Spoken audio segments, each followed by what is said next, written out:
ನಮಸ್ಕಾರ ಎಲ್ಲರಿಗೂ ಕಥಾಲೋಕಕ್ಕೆ ಸ್ವಾಗತ. ಮುತ್ತಿನ ಹಾರ ಭಾಗ 2. ಅಂದು ಪ್ರಾರ್ಥನಾಳ ಮನೆಯಲ್ಲಿ ಸಡಗರ. ನೋಡುತ್ತಿದ್ದಂತೆ ನಿಶ್ಚಿತಾರ್ಥದ ದಿನ ಬಂದೇ ಬಿಟ್ಟಿತ್ತು. ಮನೆ ಜನರಿಂದ ತುಂಬಿ ತುಳುಕುತ್ತಿತ್ತು. ಪ್ರಾರ್ಥನಾಳ ಅಮ್ಮ ಕಾಲಿಗೆ ಚಕ್ರ ಕಟ್ಟಿಕೊಂಡವರಂತೆ ಕೆಲಸ ಮಾಡುತ್ತಿದ್ದರು.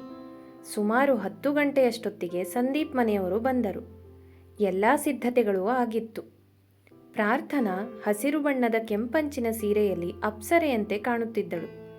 ಸಂದೀಪ್ ಕೂಡ ಏನೂ ಕಡಿಮೆ ಇಲ್ಲ, ರಾಜಕುಮಾರನಂತೆ ಕಾಣುತ್ತಿದ್ದ.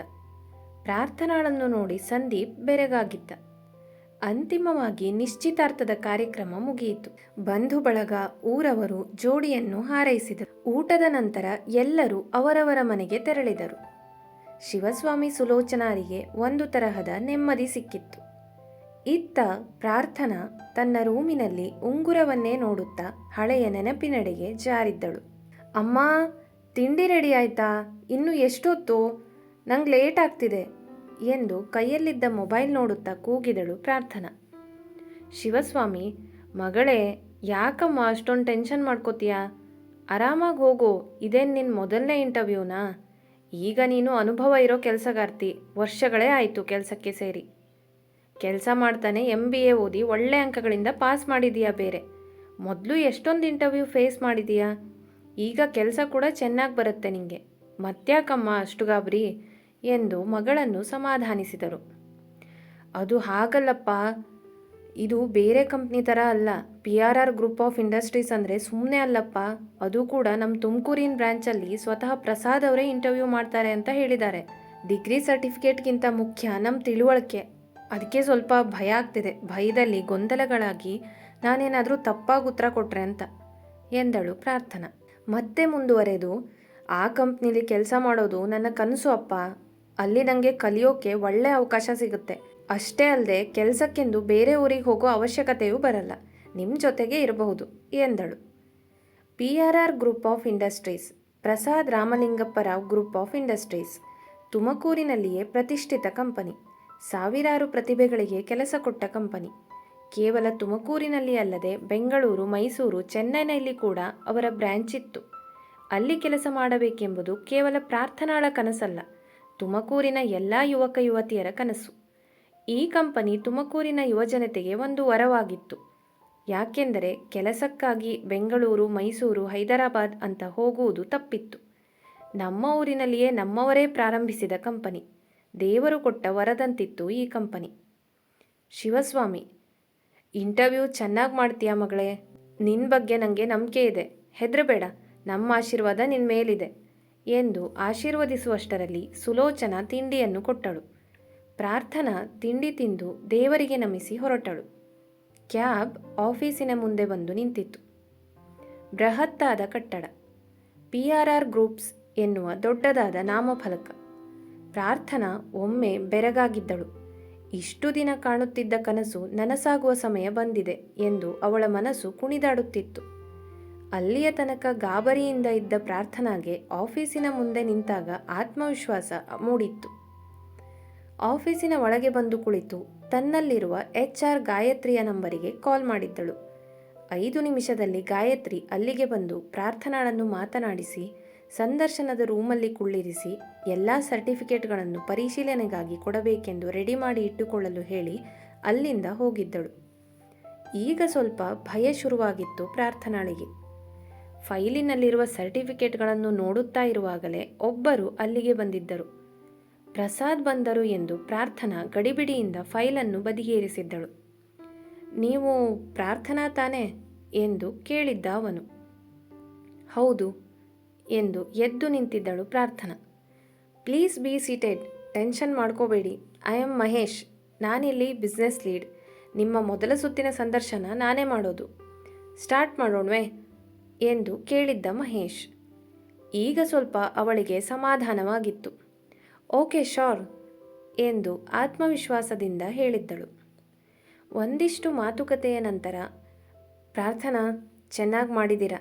ನಿಮ್ಮ ಮುಂದಿನ ಸುತ್ತಿನ ಬಗ್ಗೆ ಏನು ಅಂತ ನಾನು ಗಾಯತ್ರಿಗೆ ಇನ್ಫಾರ್ಮ್ ಮಾಡ್ತೀನಿ, ಇಲ್ಲೇ ಇರಿ ಎಂದು ಹೇಳಿ ಅಲ್ಲಿಂದ ಹೋದ ಮಹೇಶ್.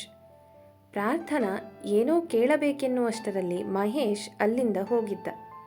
ಸುಮಾರು 15 ನಿಮಿಷದ ನಂತರ ಗಾಯತ್ರಿ ಮತ್ತೆ ಅಲ್ಲಿಗೆ ಬಂದಿದ್ದಳು. ಕಾಂಗ್ರ್ಯಾಚುಲೇಷನ್ಸ್ ಪ್ರಾರ್ಥನಾ, ನೆಕ್ಸ್ಟ್ ರೌಂಡ್ಗೆ ಸೆಲೆಕ್ಟ್ ಆಗಿದ್ದೀರಾ ನೀವು. ನಿಮ್ಮ ಡಾಕ್ಯುಮೆಂಟ್ಸ್ನೆಲ್ಲ ಕೌಂಟರಲ್ಲಿ ಕೊಡಿ ಎಂದು ಹೇಳಿ ಹೊರಟಿದ್ದಳು ಅವಳು. ಅಷ್ಟರಲ್ಲಿ ಪ್ರಾರ್ಥನಾ ಮ್ಯಾಮ್ ಎಂದು ಗಾಯತ್ರಿಯನ್ನು ಕರೆದಿದ್ದಳು. ಮಹೇಶ್ ಹತ್ತಿರ ಕೇಳಬೇಕೆಂಬ ಪ್ರಶ್ನೆಯನ್ನು ಗಾಯತ್ರಿಗೆ ಕೇಳಿದ್ದಳು. ನೆಕ್ಸ್ಟ್ ರೌಂಡಲ್ಲಿ ಪ್ರಸಾದ್ ಸರ್ ಅಲ್ವಾ ಸಂದರ್ಶನ ಮಾಡೋದು? ಅವಳ ಹಣೆಯ ಮೇಲೆ ನೆರಿಗೆ ಮೂಡಿರುವುದನ್ನು ನೋಡಿ ಹೌದು, ಆದರೆ ನೀವು ಟೆನ್ಷನ್ ಮಾಡ್ಕೋಬೇಡಿ, ಈಗಾಗಲೇ ನೀವು ಮೊದಲ ಸುತ್ತಿನಲ್ಲಿ ಆಯ್ಕೆಯಾಗಿದ್ದೀರಾ. ಮತ್ತು ನಿಮಗೆ ತುಂಬ ನಾಲೆಜ್ ಇದೆ ಅಂತ ಮಹೇಶ್ ಹೇಳಿದರು. ಪ್ರಸಾದ್ ಸರ್ ತುಂಬ ಒಳ್ಳೆಯವರು, ಸೂಪರ್ ಕೂಲ್ ಅವರು, ಹೆದರಬೇಡಿ, ಆಲ್ ದ ಬೆಸ್ಟ್ ಎಂದು ನಗುತ್ತಾ ಅಲ್ಲಿಂದ ಹೋಗಿದ್ದಳು ಗಾಯತ್ರಿ. ಅವಳು ಅಲ್ಲಿಂದ ಹೋದ ಮರುಕ್ಷಣದಲ್ಲಿಯೇ ಪ್ರಸಾದ್ ಅಲ್ಲಿಗೆ ಬಂದಿದ್ದ. ಅವನನ್ನು ನೋಡಿದ ತಕ್ಷಣವೇ ಪ್ರಾರ್ಥನಾ ಗಾಬರಿಯಿಂದ ಎದ್ದು ನಿಂತಿದ್ದಳು. ಕೈಯಲ್ಲಿರುವ ಫೈಲ್ ಗಡಿಬಿಡಿಯಲ್ಲಿ ಕೆಳಗೆ ಬಿದ್ದಿತ್ತು. ಅಯ್ಯೋ, ಇವರು ಬಂದಾಗ ಈ ಥರ ಆಗೋಯ್ತಲ್ಲ, ಇನ್ನೇನು ಅನ್ಕೋತಾ ಏನೋ. ಛೇ, ನಾನೊಬ್ಳು ಇಷ್ಟೊತ್ತು ಕಾನ್ಫಿಡೆನ್ಸಿಂದ ಇದ್ದವಳು ಇವ್ರು ಬಂದಾಗಲೇ ಟೆನ್ಷನ್ ಮಾಡ್ಕೋಬೇಕಾ? ಆಯಿತು ಕಥೆ ಎಂದುಕೊಳ್ಳುತ್ತಾ ಗಾಬರಿಯಿಂದ ಫೈಲನ್ನು ಎತ್ತಿಕೊಳ್ಳುವಷ್ಟರಲ್ಲಿ ಪ್ರಸಾದ್ ಅದನ್ನು ಎತ್ತಿ ಕೈಗೆ ತೆಗೆದುಕೊಂಡಿದ್ದ. ಅವಳಿಗೆ ಆಶ್ಚರ್ಯವಾಗಿತ್ತು. ಇಷ್ಟು ದೊಡ್ಡ ಕಂಪನಿಯ ಮಾಲೀಕ, ಆದರೆ ಚೂರು ಅಹಂಕಾರವಿಲ್ಲ. ಪ್ರಸಾದ್ ಅವಳನ್ನು ನೋಡಿ, ಗುಡ್ ಮಾರ್ನಿಂಗ್ ಮಿಸ್ ಪ್ರಾರ್ಥನಾ, ಪ್ಲೀಸ್ ಬಿ ಸೀಟೆಡ್. ಯಾಕಷ್ಟು ಗಾಬರಿ ಮಾಡ್ತಿದ್ದೀರಾ? ಕಮಾನ್ ಚಿಲ್ ಎಂದಿದ್ದ ಮಂದಹಾಸದಿಂದ. ಈಗ ಪ್ರಾರ್ಥನಾ ಸ್ವಲ್ಪ ಸುಧಾರಿಸಿಕೊಂಡಿದ್ದಳು. ಪ್ರಸಾದ್ ಫೈಲ್ ನೋಡಲು ಶುರು ಮಾಡಿದ್ದ. ನನಗೆ ಈ ಮಾರ್ಕ್ಸ್ನಲ್ಲಿ ಯಾವುದೇ ಆಸಕ್ತಿ ಇಲ್ಲ, ಕೇವಲ ನೀವು ಯಾವ್ಯಾವ ಸಬ್ಜೆಕ್ಟ್ಗಳನ್ನು ಓದಿದ್ದೀರಾ ಅಂತ ನೋಡೋಕೆ ಇದನ್ನೊಮ್ಮೆ ಕಣ್ಣು ಹಾಯಿಸ್ತಿದ್ದೀನಿ ಎಂದು ಒಮ್ಮೆ ನೋಡಿ ಬದಿಗಿಟ್ಟಿದ್ದ. ನಂತರ ತನ್ನನ್ನು ತಾನು ಪರಿಚಯ ಮಾಡಿಕೊಂಡು ಪ್ರಾರ್ಥನಾ ಬಗ್ಗೆಯೂ ತಿಳಿದುಕೊಂಡ. ಹೀಗೆ ಒಂದಿಷ್ಟು ಪ್ರಶ್ನೆಗಳನ್ನು ಕೇಳಿದ್ದ. ಕೆಲವು ಬಿಸ್ನೆಸ್ಗೆ ಸಂಬಂಧಪಟ್ಟ ಪ್ರಶ್ನೆಗಳಾಗಿದ್ದರೆ ಇನ್ನೂ ಕೆಲವು ಸಾಮಾನ್ಯ ಜ್ಞಾನದ ಪ್ರಶ್ನೆಗಳಾಗಿದ್ದವು. ಹೀಗೆ ಸ್ವಲ್ಪ ಸಮಯ ಕಳೆಯಿತು. ಕೊನೆಯಲ್ಲಿ ವೆರಿ ಇಂಪ್ರೆಸಿವ್, ತುಂಬ ಚೆನ್ನಾಗಿ ಉತ್ತರ ಕೊಟ್ಟಿದ್ದೀರಾ, ನೀವು ನೇರವಾಗಿ ಮಾತಾಡ್ತೀರಾ, ಎಲ್ಲವನ್ನ ಪ್ರಾಕ್ಟಿಕಲ್ ಆಗಿ ಯೋಚನೆ ಮಾಡಿ ನಿರ್ಧಾರ ಮಾಡ್ತೀರಾ, ವೆರಿ ಗುಡ್, ರಿಸಲ್ಟ್ನ ನಾವು ಇಮೇಲ್ ಮಾಡ್ತೀವಿ ಎಂದು ನಗುತ್ತಾ ಹೇಳಿದ್ದ. ಪ್ರಾರ್ಥನಾ ಥ್ಯಾಂಕ್ ಯು ಎಂದು ಹೇಳಿ ಅಲ್ಲಿಂದ ಬಂದಳು. ಗಾಯತ್ರಿ ಹೇಳಿದಂತೆ ಎಲ್ಲ ಡಾಕ್ಯುಮೆಂಟ್ಸನ್ನು ಕೌಂಟರಲ್ಲಿ ಕೊಟ್ಟು ಮನೆಗೆ ಹೊರಟಳು. ಪ್ರಸಾದ್ಗೆ ಪ್ರಾರ್ಥನಾ ತುಂಬ ಹಿಡಿಸಿದ್ದಳು. ಕೇವಲ 2 ವರ್ಷದ ಅನುಭವ, ಆದರೆ ಅದಕ್ಕಿಂತ ಹೆಚ್ಚಿನ ಜ್ಞಾನವಿತ್ತು ಅವಳಲ್ಲಿ. ಇವಳು ನಮ್ಮ ಕಂಪನಿಯಲ್ಲಿ ಉದ್ಯೋಗಕ್ಕೆ ಸೇರಿದರೆ ತುಂಬ ಚೆನ್ನಾಗಿರುತ್ತದೆ ಎಂದು ನಿರ್ಧಾರ ಮಾಡಿದ್ದ. ಕೂಡಲೇ ಗಾಯತ್ರಿಯನ್ನು ಕರೆದು, ಇನ್ನೊಬ್ಬರು ಜಾಯ್ನ್ ಆಗ್ತಾ ಇದ್ದಾರೆ ನಾಳೆಯಿಂದ, ಅವ್ರ ಆನ್ಬೋರ್ಡಿಂಗ್ ಕೆಲಸ ಎಲ್ಲ ಮುಗಿಸಿ ಎಂದು ದೃಢವಾಗಿ ಹೇಳಿದ್ದ. ಹಾಗಾದರೆ ರಾಗಿಣಿ ಮತ್ತು ಪ್ರಾರ್ಥನಾ ಇಬ್ಬರಿಗೂ ಇಮೇಲ್ ಮಾಡ್ಬೋದಲ್ವಾ ಕೇಳಿದಳು ಗಾಯತ್ರಿ. ಪ್ರಸಾದ್ ಹೌದು ಎನ್ನುವಂತೆ ಮಂದಹಾಸದಿಂದ ತಲೆದೂಗಿದ್ದ. ಇತ್ತ ದಾರಿಯಲ್ಲಿ ಪ್ರಾರ್ಥನಾಳಿಗೆ ಪ್ರಸಾದ್ ಯೋಚನೆ. ಪ್ರಸಾದ್ ಸುಮಾರು 28ರ ಆಸುಪಾಸಿನ ಯುವಕ. ಸಿನಿಮಾ ತಾರೆಯಂತೆ ಗ್ರೂಮ್ ಮಾಡಿದ ಗಡ್ಡ ಮೀಸೆ, ಇಸ್ತ್ರಿ ಮಾಡಿದ ಬಿಳಿ ಶರ್ಟ್ ಮತ್ತು ಫಾರ್ಮಲ್ ಪ್ಯಾಂಟ್ ಮತ್ತು ಕಪ್ಪು ಬಣ್ಣದ ಬೂಟು ಧರಿಸಿದ್ದ. ಗಂಭೀರವಾದ ಮುಖಚರ್ಯೆ, ಆದರೂ ಏನೋ ಒಂದು ಚೈತನ್ಯ ತುಂಬಿತ್ತು ಆ ಮುಖದಲ್ಲಿ. ಕೋಟ್, ಟೈ, ವಾಚ್, ಯಾವುದೇ ಬೇರೆ ಆಡಂಬರವಿಲ್ಲ ಮತ್ತು ಅವನ ನಗು ಎಲ್ಲರನ್ನೂ ಸೆಳೆಯುವಂತಿತ್ತು. ಪ್ರತಿಯೊಂದು ಪ್ರಶ್ನೆ ಕೇಳಿದ ನಂತರ ಅವನು ಕೊಟ್ಟ ವಿವರಣೆ ಅವನಿಗಿರುವ ಬಿಸ್ನೆಸ್ ಬಗೆಗಿನ ಅಗಾಧ ಜ್ಞಾನವನ್ನು ತೋರಿಸಿತ್ತು. ಇಷ್ಟು ಕಡಿಮೆ ವಯಸ್ಸಿನಲ್ಲಿ ಇಷ್ಟೊಂದು ಸಾಧನೆ ಮಾಡಿ ಅಷ್ಟೊಂದು ಜ್ಞಾನವಿದ್ದರೂ ತಾನು ಒಂದು ಕಂಪನಿಯ ಮಾಲೀಕ, ತನಗೆ ಎಲ್ಲ ಗೊತ್ತಿದೆ ಎಂಬ ಅಹಂಕಾರವಿಲ್ಲ. ಅವನು ವಿವರಣೆ ನೀಡುವುದಲ್ಲದೆ ಪ್ರಾರ್ಥನಾ ಹೇಳಿದ್ದನ್ನು ಕೂಡ ತಾಳ್ಮೆಯಿಂದ ಕೇಳಿಸಿಕೊಂಡಿದ್ದ. ಹೀಗಾಗಿಯೇ ಅವಳು ಮೊದಲ ಭೇಟಿಯಲ್ಲಿಯೇ ಅವನೆಡೆಗೆ ಏನೋ ಒಂದು ತರಹ ಆಕರ್ಷಿತಳಾಗಿದ್ದಳು. ಯೋಚನೆಯ ರೈಲು ಓಡುತ್ತಿರುವಾಗಲೇ ಮನೆ ಬಂದಿತ್ತು. ಮನೆಗೆ ಬಂದಿದ್ದೇ ಸುಲೋಚನ ಒಂದೇ ಉಸಿರಿನಲ್ಲಿ ಪ್ರಶ್ನೆ ಕೇಳಲಾರಂಭಿಸಿದ್ದರು. ಶಿವಸ್ವಾಮಿ ಅವರನ್ನು ತಡೆದು ಪ್ರಾರ್ಥನಾಳಿಗೆ ಫ್ರೆಶ್ ಆಗಿ ಬರಲು ಸೂಚಿಸಿದರು. ನಂತರ ಎಲ್ಲರೂ ಕಾಫಿ ಕುಡಿಯುತ್ತಾ, ಅಮ್ಮ, ಸಂದರ್ಶನ ತುಂಬ ಚೆನ್ನಾಗಾಯ್ತಮ್ಮ, ಪ್ರಸಾದ್ ಅವರು ತುಂಬ ಒಳ್ಳೆಯವರು ಮತ್ತು ತುಂಬ ಜ್ಞಾನ ಇರೋವರು, ಒಳ್ಳೆ ಬಿಸ್ನೆಸ್ ಮ್ಯಾನ್, ನಾನಂತೂ ಎಲ್ಲ ಪ್ರಶ್ನೆಗಳಿಗೂ ಸರಿಯಾಗಿ ಉತ್ತರ ಕೊಟ್ಟಿದ್ದೀನಿ, ನಾಳೆ ಇಮೇಲ್ ಕಳಿಸ್ತಾರೆ ಅಂತ ಹೇಳಿದ್ದಾರೆ, ಆದರೆ ಎಂದು ಸುಮ್ಮನಾಗಿದ್ದಳು ಪ್ರಾರ್ಥನಾ. ಏನಾಯ್ತಮ್ಮ ಎಂದು ಶಿವಸ್ವಾಮಿ ಕೇಳಿದಾಗ, ಸಂದರ್ಶನ ಏನೋ ಚೆನ್ನಾಗಾಯಿತು, ಆದರೆ ಅದಕ್ಕಿಂತ ಮುಂಚೆ ಗಾಬರಿಯಿಂದ ನನ್ನ ಕೈಯಿಂದ ಫೈಲ್ಸ್ ಎಲ್ಲ ಬಿದ್ದೋಯ್ತು ಎಂದು ನಡೆದಿದ್ದೆಲ್ಲವನ್ನು ಹೇಳಿದಳು ಪ್ರಾರ್ಥನಾ. ಮಗಳ ಮಾತು ಕೇಳಿದ ಶಿವಸ್ವಾಮಿ, ಅದೆಲ್ಲ ಏನೂ ಆಗಲ್ಲ, ಅವರಿಗೂ ಅರ್ಥ ಆಗುತ್ತೆ. ಸಂದರ್ಶನ ಅಂದರೆ ಇದೆಲ್ಲ ಸರ್ವೇ ಸಾಮಾನ್ಯ, ಎಲ್ಲ ಒಳ್ಳೆಯದಾಗುತ್ತೆ ಎಂದು ಮಗಳನ್ನು ಸಮಾಧಾನಿಸಿದರು. ಮರುದಿನ ಬೆಳಿಗ್ಗೆ ಪ್ರಾರ್ಥನಾಳ ಮನೆಯಲ್ಲಿ ಎಲ್ಲಿಲ್ಲದ ಖುಷಿ ಆವರಿಸಿತ್ತು. ಏಕೆಂದರೆ ಪ್ರಾರ್ಥನಾ PRR ಕಂಪನಿಗೆ ಆಯ್ಕೆಯಾಗಿದ್ದಳು. ಪ್ರಾರ್ಥನಾಳ ಫೋನ್ ಟ್ರಿನ್ ಟ್ರಿನ್ ಎಂದಿತ್ತು. ಮೊಬೈಲ್ ನೋಡಿದರೆ ಸಂದೀಪ್ ಹೆಸರು ಕಾಣಿಸಿತ್ತು. ಗಡಿಬಿಡಿಯಲ್ಲಿ ಕರೆ ಸ್ವೀಕರಿಸಿದಳು. ಸಂದೀಪ್, ಹೆಲೋ ಪ್ರಾರ್ಥನಾ, ಬ್ಯುಸಿನಾ?